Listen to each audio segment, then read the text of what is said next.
दिल्ली के मुख्यमंत्री अरविंद केजरीवाल की तरह झारखंड के पूर्व मुख्यमंत्री हेमंत सोरेन को भी चुनाव प्रचार में शामिल होने के लिए अंतरिम जमानत याचिका पर सुनवाई हुई। कथित जमीन घोटाले में गिरफ्तार जेएमएम नेता की याचिका पर सुप्रीम कोर्ट में मंगलवार को भी सुनवाई हुई। जस्टिस दीपांकर दत्ता और सतीश चंद्र शर्मा की बेंच के सामने दोनों पक्षों ने दलील रखी। हालांकि हेमंत सोरेन के वकील कपिल सिब्बल ने अपनी दलीलें रखने के लिए एक और दिन की मांग की, जिसे अदालत ने स्वीकार कर लिया और केस को बुधवार के लिए भी सूचीबद्ध कर दिया। आज भी हेमंत सोरेन की तरफ से पेश हुए वरिष्ठ वकील कपिल सिब्बल ने सुप्रीम कोर्ट में जोरदार दलीलें रखी। वहीं सुनवाई के दौरान additional solicitor general SV Raju और कपिल सिब्बल के बीच तीखी नोकझोंक भी हुई। कपिल सिब्बल ने सोरेन की तरफ से कहा, ये 8.86 एकड़ जमीन का मसला है जो कि आदिवासी भूमि है। छोटा नागपुर टेनेंसी एक्ट के तहत इसको ट्रांसफर नहीं किया जा सकता है। कपिल सिब्बल अपनी दलीलों में ये भी कहा, इस मामले की जांच ईडी नहीं कर सकती है।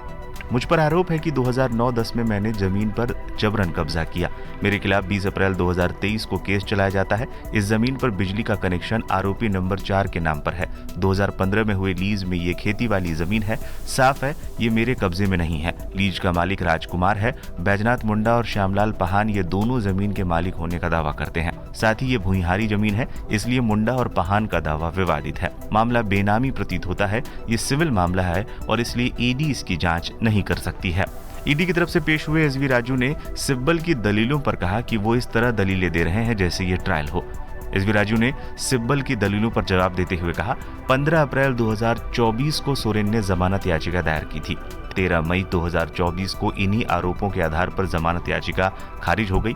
पीएमएलए के तहत कब्जा होना ही पर्याप्त होता है, मालिकाना की जरूरत नहीं है। पहले नोटिस के बाद सोरेन ने एक असली मालिक से संपर्क किया था और परिस्थिति बदलने की कोशिश तक की थी। छेड़छाड़ की कई कोशिशें हुई। 2009-10 से हेमंत सोरेन का अवैध कब्जा था। 8.86 एकड़ का टाइटल सोरेन पर नहीं है, न ही उसका नाम किसी रिकॉर्ड में शामिल है, लेकिन कब्जा उनका था, जो कि एक अपराध है। 20 अप्रैल को हुए सर्वे से पता चला है कि मुंडा जमीन के केयरटेकर थे। बेंच ने जब इस मामले के रूप के बारे में पूछा तो कपिल सिब्बल ने कहा कि ये हेवियस कॉर्पस केस है। इस बीच एडिशनल सॉलिसिटर जनरल ने कपिल सिब्बल की बात को बीच में ही टोक दिया। कपिल सिब्बल ने इस दौरान कहा, कृपया आप बीच में ना बोलें। इस पर एसवी राजू ने कहा, मैं तो कोर्ट की मदद करने के लिए बहस कर रहा हूँ। इस पर सिब्बल ने कहा, मैं भी कोर्ट की मदद ही कर रहा हूँ। कपिल सिब्बल ने दौरान कोर्ट से कहा, इस मामले पर कल सुनवाई होनी चाहिए। तो एडिशनल सॉलिसिटर जनरल ने कहा, मामले पर गर्मी की छुट्टी के बाद सुनवाई हो सकती है। हालांकि बेंच ने कहा, ये एक महत्वपूर्ण मामला है, इस मामले पर कल सुनवाई होनी चाहिए। इसके बाद additional solicitor general SV Raju ने कहा, अगर मेरी दखलंदाजी से कपिल सिब्बल को बुरा लगा है तो मैं उनसे माफी मांगता हूं।